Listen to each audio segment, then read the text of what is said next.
نرحب بكم مجددا أعزائي المشاهدين في برنامج الحد الأدنى، ونحن نواصل النقاش مع السفير فيدروف ومسؤول قضايا حل النزاعات والسياسات في وزارة الخارجية النرويجية، وهو كما ذكرنا في مقدمة هذا البرنامج هو سفير مخضرم، سبق وأن عمل سفيرا للسودان للنرويج في السودان لمدة 3 سنوات في فترة مهمة جدا في تاريخ السودان الحديث أثناء إنفاذ وتطبيق اتفاقية السلام الشامل، وهو قد كان جزءا من الفريق الدولي الذي عمل للمساعدة في التوصل لاتفاقية السلام الشامل بين الحركة الشعبية في جنوب السودان وحكومة السودان. نواصل معه النقاش حول قضايا السلام في السودان من وجهة نظر النرويج. Ambassador Farid,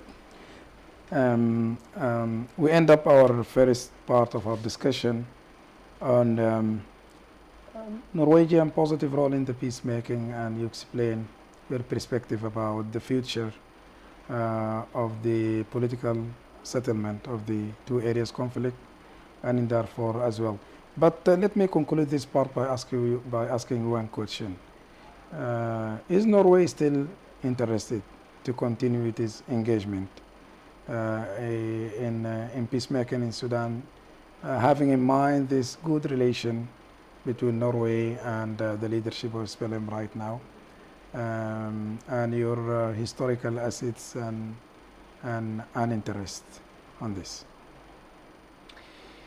We had bilateral consultation with Sudan in Norway a couple of months ago, and we also met with your Foreign Minister Gandour. He was in Oslo in June, and we have made it clear that Norway is willing to assist, if wanted by the two parties, to try to achieve a peace agreement and a sustainable peace in the two areas. Having said that, it's quite clear that we will not take a separate initiative. It has to be incorporated by also the AU-HIP process. Correct.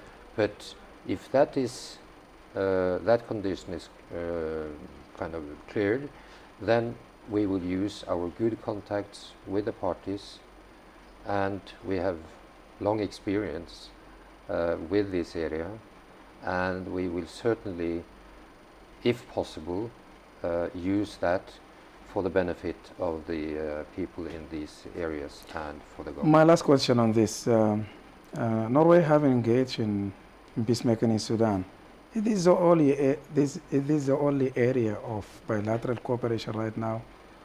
Is there any development aid programs, any other kind of development assistance, cultural exchange? What are the broader perspective of having a good bilateral relation between the two countries? In the broader perspective, the Norwegian government has decided to somewhat expand the development assistance and the cooperation between our two countries. One area where we have had very good and important contact is through the Oil for Development program. We have since 2006 had this capacity building program for the government here. I personally had a meeting with the Minister of Oil, Abdel Rahman, during this week, and he is invited to Oslo in April. Correct. And we have next week there will be the annual meeting for the Oil for Development program, which has been a kind of cornerstone for the bilateral cooperation between Norway and Norway has an international reputation for offshore drilling and exploration of oil. Yes, but the Oil for Development program is both offshore and onshore. Okay. Our own resources are offshore, but we have, with your government and also several other governments in Africa and Asia, had this program going on for many years. What I think we can help you with is to ensure more national benefit from these resources than most countries actually, and particularly developing countries, are getting. And we have witnessed that, Norway also played a good role in trying to influence the outcome of the U.S. administration regarding the lifting of the U.S. sanction on Sudan. It's no secret that we actually were quite active trying to have the U.S. administration lifting the sanctions, because we saw that as a very important precondition for a stable development in Sudan. Ambassador Fedorov, or as his Sudanese friends call him, Farid, is the situation in South Sudan right now that what you had dreamed of before during your engagement in the CPA, and is this what the world wanted in the South Sudan, of bloodshed and corruption and division and all that, and why this happened regardless of the international support and involvement? Of course, we are not happy with that situation. It was not what we wanted. It was not what anyone wanted. I think... What went wrong? I think from my personal experience, I think what went wrong, what we should have done from the international side, was to acknowledge the fact that there were no state institutions in place in the south when the oil revenue started to pour in. We actually supported East Timor when they became independent. And if we take a parallel, in East Timor there was an interim UN administration allowing for having a time institutional building, but also to have negotiations with neighboring countries like Indonesia and Australia on the oil revenue. The money came into a system of checks and balances that you didn't have in the south. So I think the mistake we did was to be naive about what would be the impact of this enormous amount of money from 2005 to 2008, according to the midterm review made by the Assessment and Evaluation Commission. You were the leader of I was part. It was Tom Rolston, who was. I was part of it. I was a member of it, and I was. Do you remember the figure? I remember the figure of $2.8 billion. It's gone. That was not necessarily all gone, but that was that came into the South Sudanese coffers from 2005 to 2008. That amount of money, as we know, we call it the resource curse. And any country without a good system, audited system and checks and balances would risk of going like what Sudan. I guess one of the problems at that time from the international community and mistakes, that there was too much focus on the SPLM as an organization, liberation movement, and how they can transform to the state. I think this process failed because so much investment on an organization, SPLM, rather than South Sudan as a state as a whole. And I think also from my own perspective, isolating Sudan as a mother country from peacemaking and nation building in the South Sudan. Do you agree with that? I think the comprehensive peace agreement was very specific about how the development should be. And the degree of independence actually achieved already in 2005 was bigger for the South than I think most people acknowledge today. Mm-hmm. One say that it was in 2011 they became independent. But actually from 2005 they had their own government, they had their own army, they had, apart from foreign politics, and actually they were to a large extent already independent under Correct. certain conditions. I think that is something that we cannot redo, and it was, after all, an agreement between the government of Sudan and the government or the SPLM that was the basis for this. So Yes. I don't think we could have done after the CPA other things than what I said about having an interim administration. You an interim administration, as you did in East Timor before. Mr. Fedorov, what is the way out in South Sudan right now? Do you think revitalization process led by IGAD is enough? Isolating Riek Machar from the peace process is good. Having President Salva Kiir with this national dialogue, unexpected election. This mainly could be essential element for way out and peacemaking, or we have to think out of the box. Well, first of all, we have a special envoy for Sudan and South Sudan, Mr. Eiling Schönsberg. He just came back from Addis Ababa from the first phase of the negotiations there now. They will probably be restarted in March. The problem with the IGAD process, as I see it, is that there is not full agreement between the IGAD countries on what to do. Norway and the Troika, US, UK and Norway, and the EU, UN, actually have a limited impact on this. The key issue here is if you can achieve full agreement between the most important IGAD countries here, and just at the moment you don't have that. You have countries. There is a division. There is a division. As long as there is a division, then the government in the south does not feel that they need to. They shouldn't feel under pressure to do anything.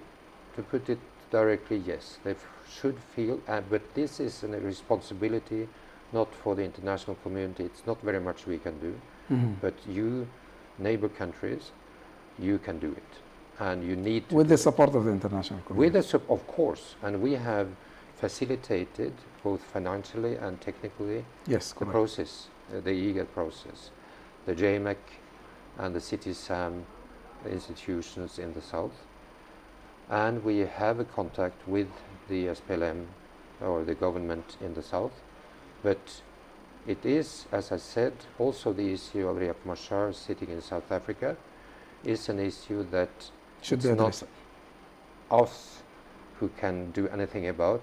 It is your countries that have to agree upon it. Okay, let me shift to the Horn of Africa right now. Your country, Norway, is much interested in settlement for water sharing dispute, not the Nile Basin Initiative, but also for the Nile water sharing between Ethiopia, Sudan, and Egypt. And I got to know that you are highly interested, your country, in the issue of Renaissance Dam. How can we, the three countries, share the water in a fair manner, having in mind that the agreement of 1959 that is, has only two parties, which is Sudan and Egypt, but not Ethiopia in that. What is your personal perspective, and maybe also, if you would like, your country's perspective as well? First of all, our experience, we are a nation totally nearly dependent upon hydropower. Our development, industrial development, was based upon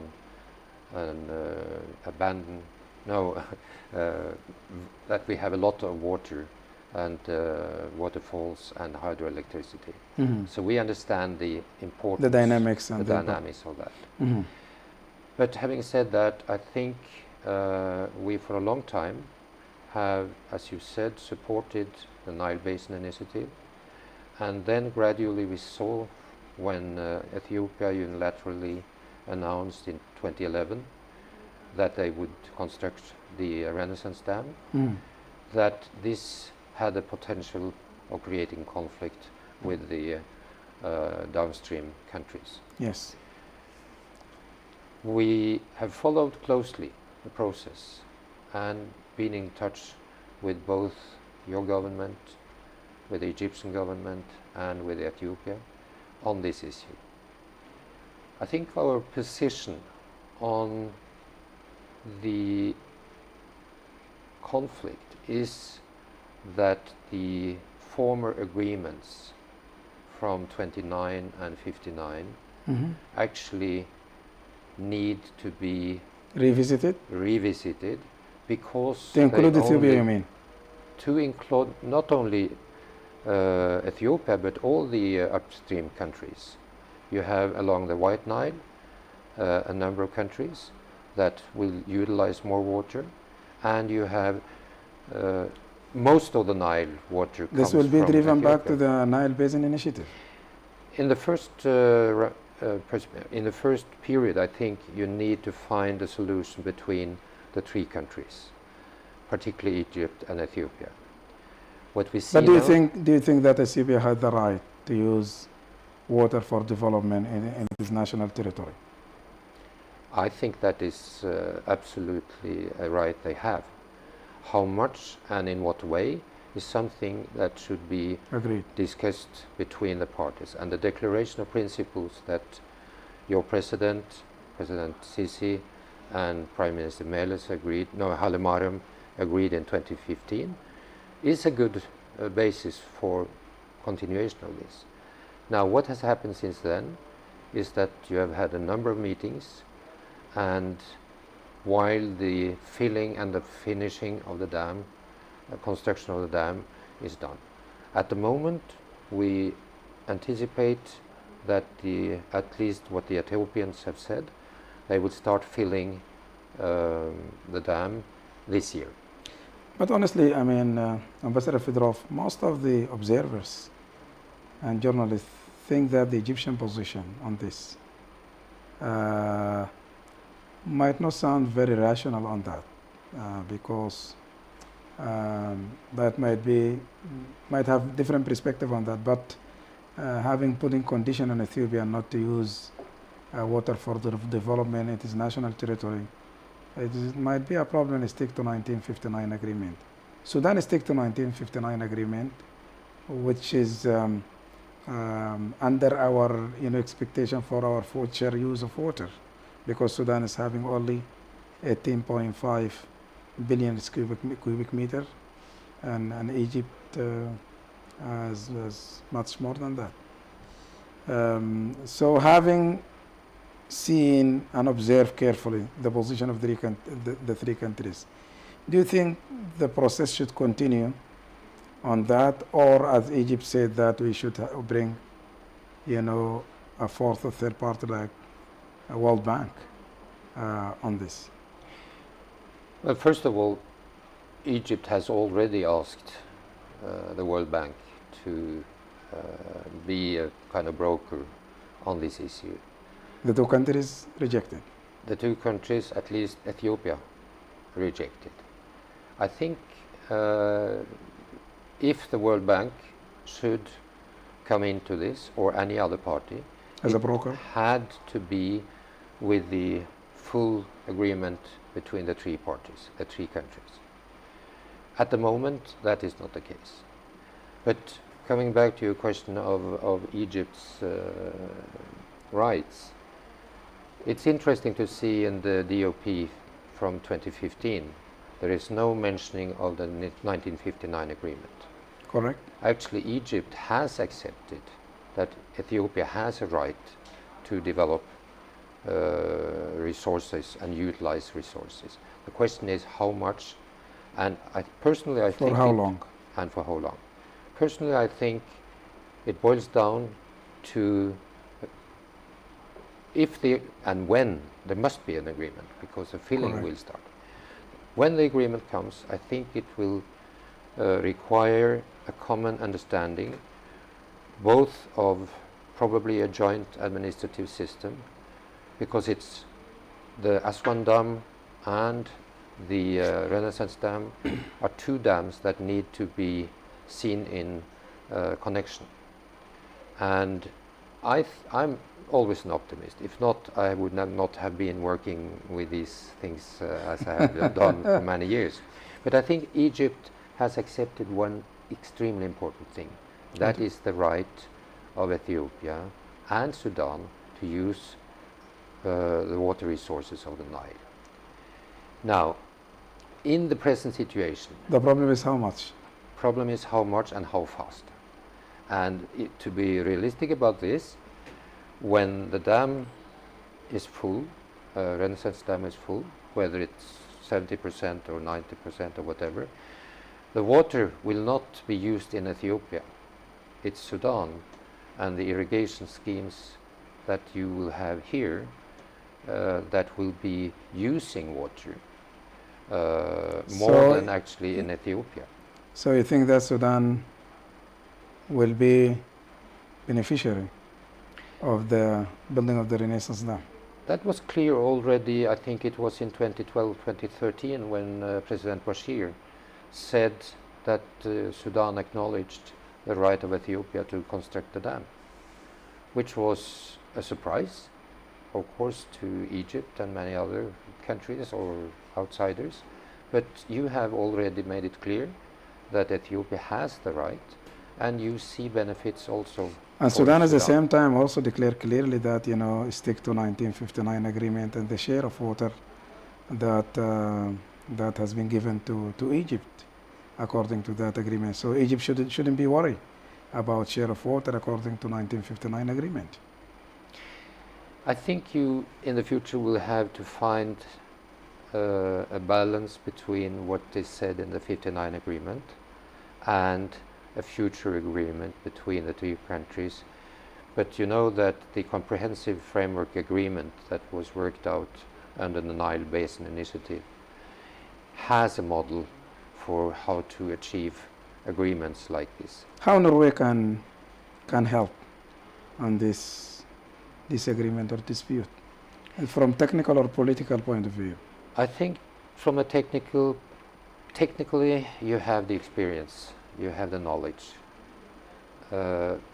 It's more a question of political agreement, and where we, with our good relations with the three countries, three governments, may play a conducive role, but we see that this cannot be Norway alone. There Correct. are other countries like the US, the EU, Germany, that also have good We have the contacts, technical capacity to help technical and political. and political will.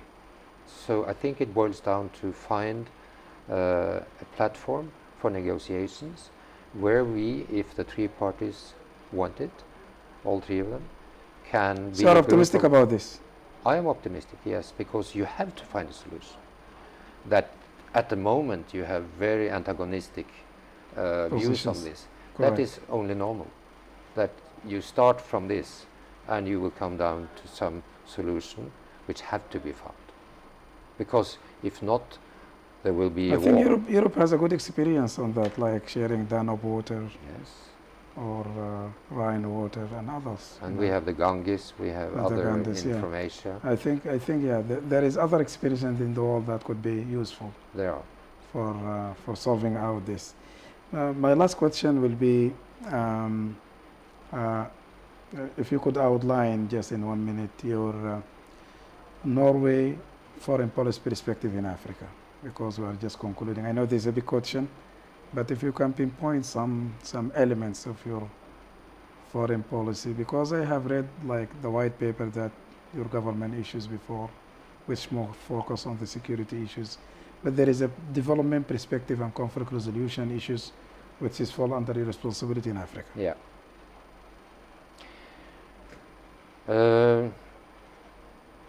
I think the you have to look this from a perspective that the if no changes are obtained in the population increase, Africa in 2015 will have 2 billion more people than they have today. And that the population increase in itself requires a total revisiting of the economic development in Africa. Correct. Within that, and this is part of our policy for Africa, we see certain basic elements which needs to be there. For the present government, I think the development of private sector and the development of and job creation and education and vocational education Training linked and to education, that yes. are the basic elements. And that the private sector development in many countries, including Sudan, is a necessity to obtain growth so that you can cater for a growing population. And job creation. Job creation Very is important. essential. If not, Because unemployment rate is quite high. it is in very Africa. high, and what happens then, what we see, and which is laid out in our policy, is that it's also a fertile ground for radicalization And and immigration. frustration And and illegal migration, immigration. and migration, all Correct. three. So what we really want to emphasize more in our cooperation with Africa, including Sudan, is this issue of job creation, economic development, and private sector development. And a different role of the state, not being too much involved in the economy as they are in many countries today. All the invisible hand, as Smith said before, Yes, exactly. to adjust the market. Your Excellency, Ambassador Fedorov, thank you very much for this deliberation, exchange of views. It's really enjoyable. I wish that we had more time to continue our discussion on that, but unfortunately, our time come to an end at this part. But I would like really thank you for your presence, your contribution, your perspective. You enrich our views and the viewers as well on the issues that we have discussed before. Thank you very much. Thank you, Ambassador Khalid, and thank you to the Sudanese people for the warm welcome we always get when we come to Sudan. You are most than welcome, Mr. Ambassador. أعزائي المشاهدين، بهذا النقاش الثر مع السفير فيدروف، وهو كما ذكرنا من قبل سفير مخضرم في وزارة الخارجية النرويجية ومسؤول قضايا حل النزاعات والسياسات في وزارة الخارجية. عمل أكثر من 4 عقود في وزارة الخارجية النرويجية، وكذلك عمل سفيرا في السودان، وكان يعني له دور كبير جدا في عملية التوصل لاتفاقية السلام الشامل في السودان بين الحركة الشعبية لتحرير السودان في جنوب السودان وبين حكومة السودان. لكم الشكر والتقدير على الاهتمام وحسن المتابعة. تقبلوا تحيات خالد موسى، تحيات الفريق العامل، وإلى اللقاء في حلقة أخرى. السلام عليكم ورحمة الله تعالى وبركاته. Thank you very much. Thank you very much. Thank you.